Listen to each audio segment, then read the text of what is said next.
Cockroach नावानं जे काही पक्ष रूप धारण करून जे प्लॅटफॉर्म तयार झालेलं आहे, मला वाटतं की 160 कोटी लोकसंख्या असणारा हा देश आहे. त्यात 5-10 कोटी लोक व्यक्त व्हायला लागले, याचा अर्थ संपूर्ण देशामध्ये असंतोष आहे असा निश्चितपणानं होत नाही आहे. एक आहे की देशातल्या जनतेच्या अपेक्षा आहेत का, तर त्या निश्चितपणानं आहेत. आणि त्या अपेक्षा अशा आहेत की आज तरुण रोजगार मागत आहे, तरुण उद्योगधंद्याला कर्ज मागत आहे, शेतकरी जे शेतकऱ्यांच्या विरोधी जे कायदे आहेत ते दूर करा, नवीन वाहन जे वाहन आहे ते नवं वाहन आम्हाला पेरायला शेतामध्ये मिळवून द्या. आमचा शेती व्यवसाय मुक्त असला पाहिजे. उदाहरणार्थ गोवंश हत्याबद्दल कायदा, शरद जोशी म्हटले की हा गोपालक हत्या कायदा आहे. देशी गाय सोडून बाकी जनावरं खरेदी विक्रीला शेतकऱ्याला परवानगी असली पाहिजे. आणि ती जर नाही दिली तर जनावरांची संख्या घटेल. शेतकऱ्याच्या शेतमाल विक्री करायला निर्यात बंदी असता कामा नये.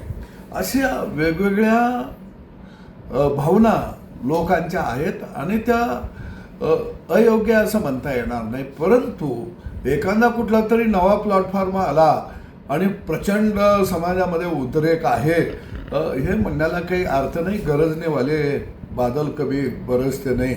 आणि त्यामुळं मला वाटतं की असे प्लॅटफॉर्म मी माझ्या 40 वर्षाच्या जीवनामध्ये प्रचंड संख्येनं बघितलं. अलीकडच्या काळामध्ये भारत आत्मनिर्भर करण्याच्या दृष्टीनं जर पाऊल कोणी टाकला असेल तर ते निश्चितपणानं नरेंद्र मोदींनी टाकलेले.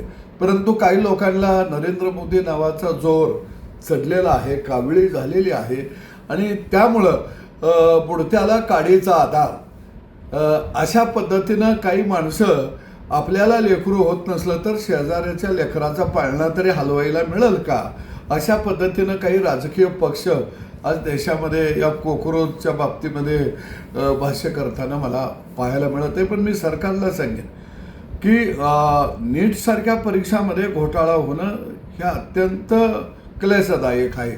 आणि मला वाटतं की ते परीक्षा मंडळ जे आहे ते निलंबित नाही करायला पाहिजे, तर त्यांच्यावर गुन्हे दाखल करून त्यांना आत घातलं गेलं पाहिजे.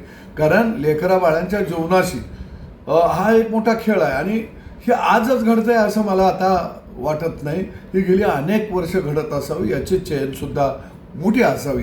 आणि म्हणून जनतेला सुरक्षा आणि सुरक्षितता आणि जनतेच्या श्रमाला दाम देणारं सरकार पाहिजे. जनतेला बाकी फॉलोअर्स किती आहेत, कोण काय म्हणायला लागला याच्याशी काही देणं घेणं नाही आहे.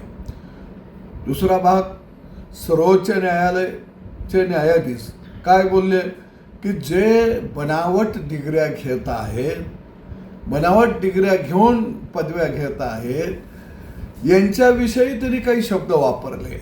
जे कामधंदा न करता वेगवेगळ्या मार्गानं समाजाची लूट करत आहेत त्यांच्याविषयी ते बोललेले होते. ते थोडंच सगळ्या देशातल्या युवकाला ते झुरळ म्हणलेले होते. अजिबात नाही आहे. पण एक गावगाड्यात एक म्हण आहे की पाराचा कावळा करायचा.